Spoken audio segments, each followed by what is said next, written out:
নমস্কার বন্ধুরা, রত্না কুকিং চ্যানেলে আপনাদের সবাইকে স্বাগত রইল। আজকে নতুন একটি রেসিপি নিয়ে চলে এসেছি। আজকে বানাবো বেসন দিয়ে মেথি শাক। তো চলুন রেসিপিটি শুরু করা যাক।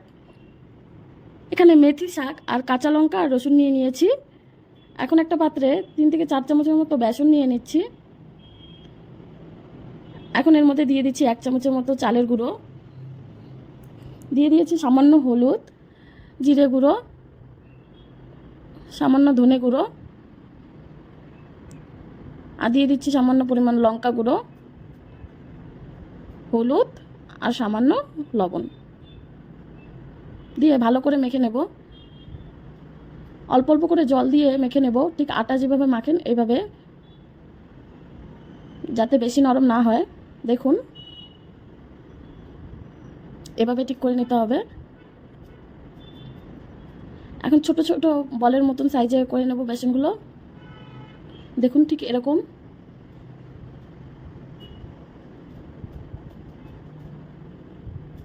দেখুন হয়ে গেছে।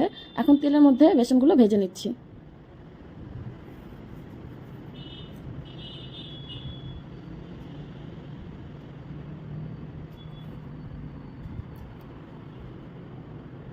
দেখুন এখানে ভেজে নেওয়া হয়ে গেছে আমাদের।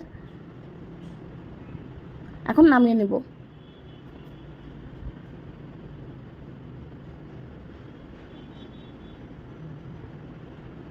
দেখুন হয়ে গেছে ভাজি। এখন একই তেলে দিয়ে দিচ্ছি জিরে, আর দিয়ে দিচ্ছি কুচি কুচি করে কেটে রাখা রসুন আর লঙ্কা, দিয়ে ভালো করে ভেজে নেব।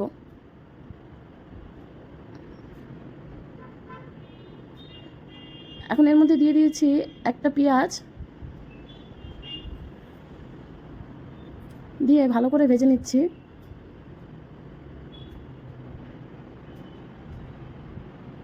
এর মধ্যে দিয়েছি এখন সামান্য জিরে গুঁড়ো, ধনে গুঁড়ো, লঙ্কা গুঁড়ো, সামান্য হলুদ, দিয়ে ভালো করে ভেজে নিয়েছি। এখন এর মধ্যে দিয়ে দিচ্ছি মেথি শাক। মেথি শাকগুলো ছোটো ছোটো করে কেটে নিয়েছি, দিয়ে ভালো করে মিক্স করে নিচ্ছি। এখন এর মধ্যে দিয়ে দিচ্ছি পরিমাণ মতো লবণ, নুন দিয়ে 5 মিনিটের জন্য গ্যাসের আঁচটা লো করে ঢাকা দিয়ে দিবেন। দেখুন 5 মিনিট হয়ে গেছে। এখন ঢাকাটা সরিয়ে দিচ্ছি। এখন ভালো করে মিক্স করে নেব।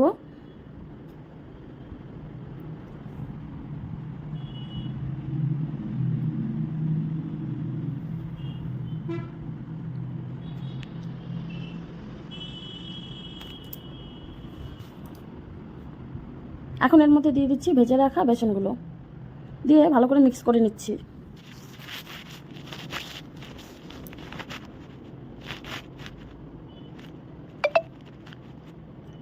এখন 3 থেকে 4 মিনিটের জন্য ঢাকা দিয়ে রেখে দেব। 4 মিনিট হয়ে গেছে, ঢাকাটা সরিয়ে নিচ্ছি। দেখুন এখন 2 থেকে 3 মিনিটের জন্য ভালো করে ভেজে নেব। মনে রাখবেন বেশি ভাজবেন না, তাহলে ভালো লাগবে না।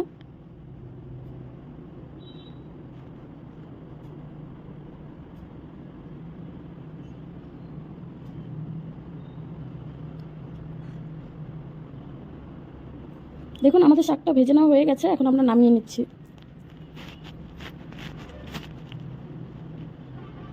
দেখুন খুবই অল্প সময়ে তৈরি হয়ে গেল আমাদের মেথি শাক। আপনাদের যদি ভিডিওটা ভালো লেগে থাকে তাহলে like, comment, share and follow অবশ্যই করবেন। আবার নতুন একটি ভিডিওতে দেখা হচ্ছে।